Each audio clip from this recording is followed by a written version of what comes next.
Welcome, foolish mortals.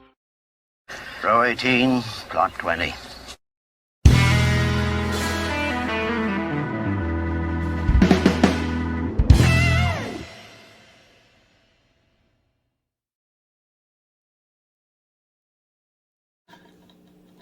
Hey everyone, welcome to Now It's Dark. I'm Jim, and this is Dollar Tree Theater, episode 12.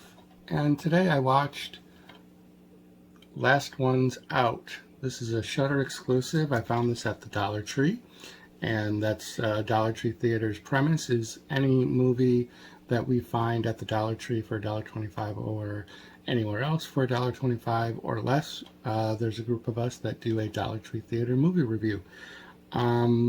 So yeah, this is a zombie movie, and escape is the only cure. Let's take a look at the trailer, and we'll come back and I'll give you my thoughts from my note card.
Okay, so this is a 2015 film. It's a Shudder exclusive, so guess where you can find it. If you can't find it on DVD form at the Dollar Tree, you can find it on Shudder. Shocking. It gets a 4.4 star on IMDb, and I don't typically read the reviews if it's a movie I haven't watched before, like this one. I did read some of the reviews after, and there were some of the same highs and lows in the comments. This was directed by Howard James Fyvie. I hope I pronounced that right.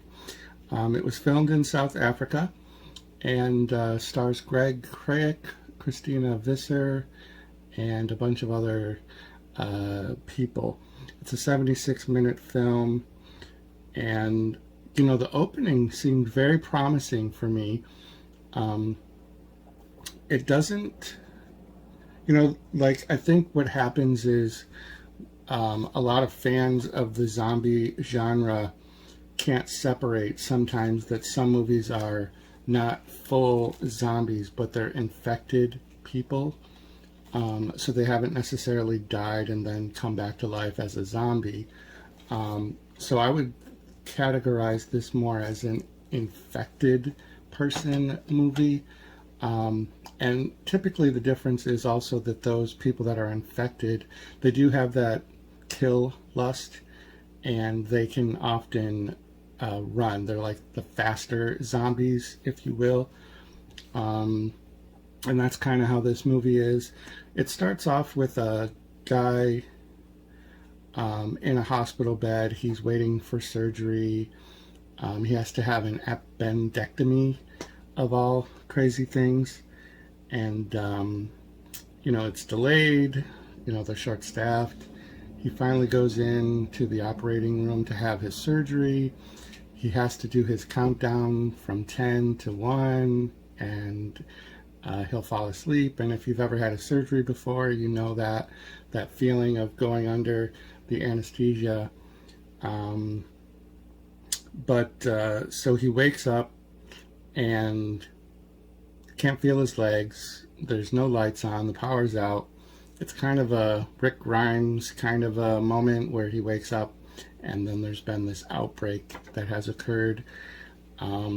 It's not as good as the Walking Dead hospital wake up scene, but nonetheless, the hospital scenes are my favorite of all of the ones in the movie, and that's mostly because the power was out. You're dealing with hearing sounds in the background. You're not seeing any of these infected people, but you can hear that they're around. So that creates like a vibe, a creepiness.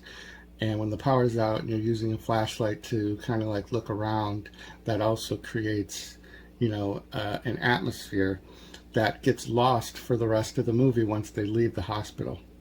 So, yeah. So they do this, like a nurse, doctor, whoever she is, finds him. They get out. Two other guys come to the hospital and pick them up. And like they decide, I don't know what happens. The truck runs out of gas or whatever. So then they have to start walking. But before that, so the two guys come pick them up, and the guy who was waiting for his appendectomy never got it. So he starts having that pain again. And so they decide to pull over, and basically in a shed, this nurse, it's like a shed, but it's got a pool table in it. They put him on the pool table. She finds like a bottle of alcohol. It must have been a cheap bar or something, like, or a home bar. And she sanitizes her hands with the bottle of alcohol and then breaks the bottle of alcohol. And she's going to use the piece of severed glass. And I know I'm spoiling this, but you know what? The chances of any of you watching this are very slim anyway, so whatever. So without the guy being put under, with just a piece of wood in his mouth for the pain, she slices open his area there and fishes around with her hands, and then, like, you're supposed to be distracted by that there's an infected person outside watching them, and then they decide to close the door, and while you're kind of being distracted by that, you can see that she's sewing him up. That is so unrealistic. It ruined the movie for me. Like, I can suspend belief in a movie for the sake of the story, but as we go on in the review, you'll understand why this plot point didn't make sense. Because then they leave from there and they drive until they run out of gas, and then they're in the South African foresty kind of desert or whatever, but it's like hot and they gotta walk now. So the guy never passes out from the surgery, which I would assume be an incredible amount of pain. Never gets infected from having just had like this ridiculous surgery on a pool table that took her only a matter of minutes to do. So yeah, I had a problem with that for the rest of the movie, because he never after that seems to be in any amount of pain. He's walking. It really didn't make any sense to me. So, I mean, they even do a scene where they put 2 days later. So, like, the guys walked for 2 days. And I don't understand it. And after that 2 days, they find, like, this little stream or whatever. And, the nurse lady has, like, this blood smear predominantly on her forehead throughout the movie.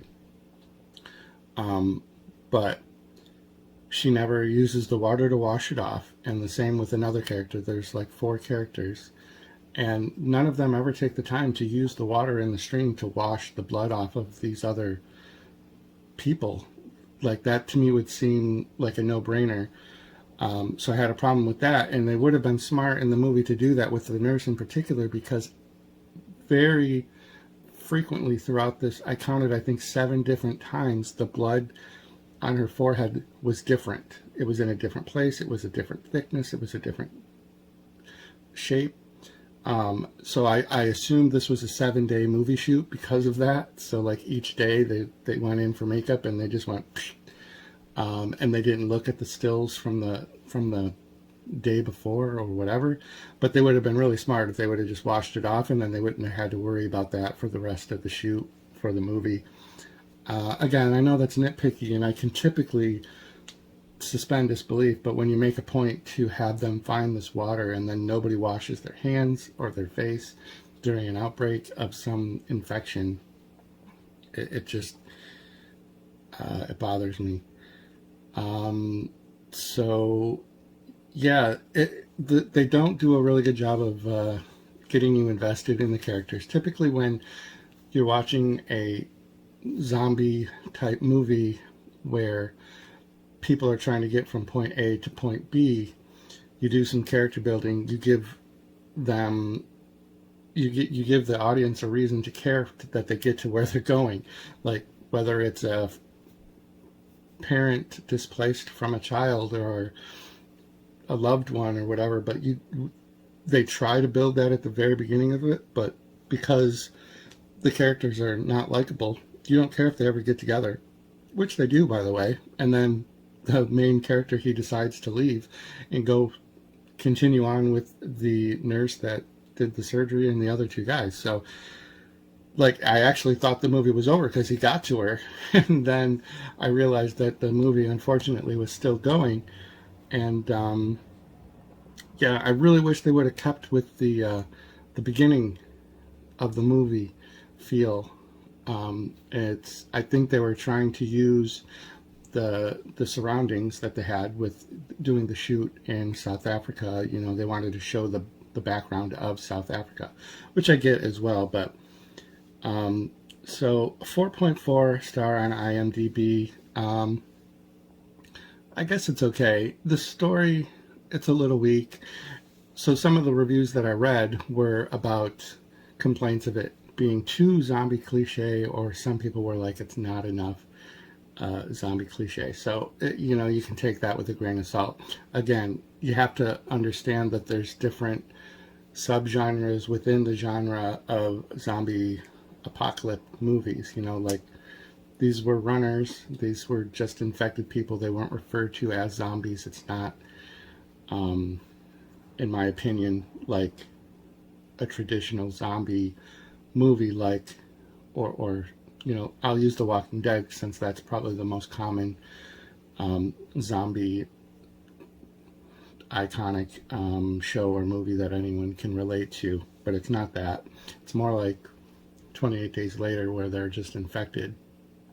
And, you know, another low budget nitpick, it's not too crazy, but the infected didn't really, you know, they ran, but the only way you could really tell the infected was these very obvious white contacts.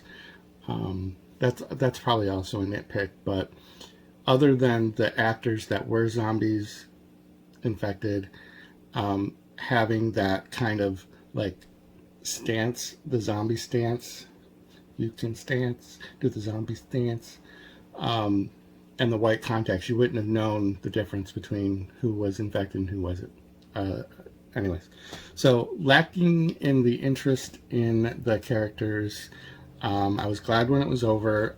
I had high hopes for it when it started. I do like the first half of the movie. It just kind of dipped off for me, and that's mostly because of the characters.